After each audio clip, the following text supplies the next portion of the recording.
உட்காந்து உலகத்திலே கஷ்டம். தமிழ்நாட்டில் 10ஆம் கிளாஸ் 12ஆம் கிளாஸ் படிக்கிறதா, கொலை கூட பண்ணிடலாம், அது ஈஸி.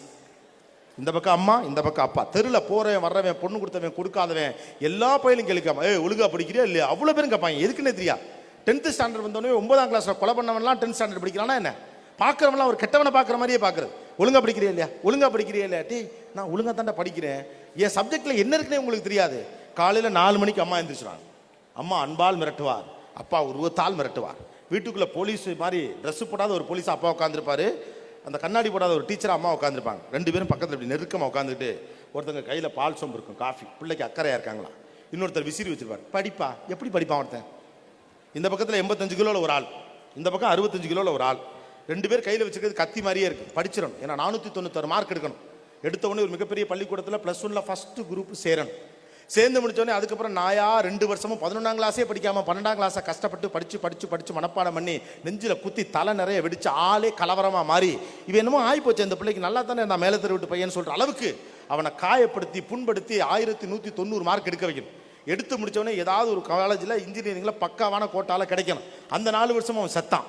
அவனை கொன்று ஆளாக்கி காலுகையெல்லாம் நொடமாக்கி அவன் கவிதையை கொன்று, அவனுடைய கட்டுரையை கொன்று, தமிழ் ஆர்வத்தை கொன்று, தேசியம் பற்றிய சிந்தனையை கொன்று, சமூகம் பற்றிய பார்வையை கொன்று, எழுத்து விட்டு மாமாவுக்கு கால் உடிஞ்சிருக்குங்கிற கவலையை கொன்று, ரயில் ஆக்சிடென்ட்டை கொன்று, பஸ்ஸுக்கு செத்து போறதை பற்றி கவலைப்படாமல், டிக்கெட் விலையிறதை பற்றி கவலைப்படாமல், பெட்ரோல் விலையிறதை பற்றி கவலைப்படாமல், ஏழைகள் இந்த தேசத்தில் எதை பற்றி இருக்காங்கன்னு கவலையே படாமல் 4 வருஷமும் நாய் மாதிரி படிக்க வச்சு, அப்புறம் எடுத்த உடனே கேம்பஸ்ல அவன் எப்படியாவது தேறி பெரிய ஆளாகி, எடுத்த உடனே 17,500 சம்பளத்துக்கு போனவனையும் அடுத்து அமெரிக்காவுக்கு ஆன்சைட்டுக்கு போகிறதுக்கு பிள்ளையை போட்டு சாவடிச்சு, அடுத்த 2 வருஷம் அமெரிக்காவில் போயிட்டு அமெரிக்காவுடைய எந்த திசையும் பார்க்காம காசை பத்திரமா சேமிச்சு அருவி தேடாமல் 5 லட்ச ரூபா பணத்தோட இவன் வந்தானா பக்கத்து சீட்லேயே ஒரு பிள்ளை 35,000 சம்பாரிச்சிருக்கு.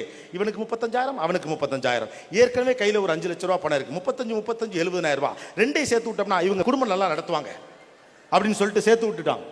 இவருக்கு 35, அவருக்கு 35. கல்யாணமான அடுத்த வருஷத்துலேருந்து பொண்ணு வீட்டிலேருந்து 5 லட்சம், பையன் வீட்டிலேருந்து 5 லட்சம் போட்டு ஓப்பனிங்கா ஒரு பணத்தை முன்னால வச்சு பேங்க்லேருந்து 60 லட்ச ரூபா லோன் எடுத்து இவங்க கையிலேருந்து கொஞ்சம் இஎம்ஐ, இவங்க கையிலேருந்து கொஞ்சம் இஎம்ஐன்னு ஊர் தாண்டி ஊரை பக்கத்தில் ஒரு இடம் வாங்கி கீழே மேலே மீடு வச்சு 2 ரூம் வச்சு வாசல்ல ஊஞ்சல் வச்சு கல்யாணம் பண்ணி 2 பிள்ளை பத்து கடன் வாங்கி கடனை கட்டுறதுக்குள்ளே சாகிறதுக்கு இப்பயே சாகலாம், இப்பயே செத்தலாம்.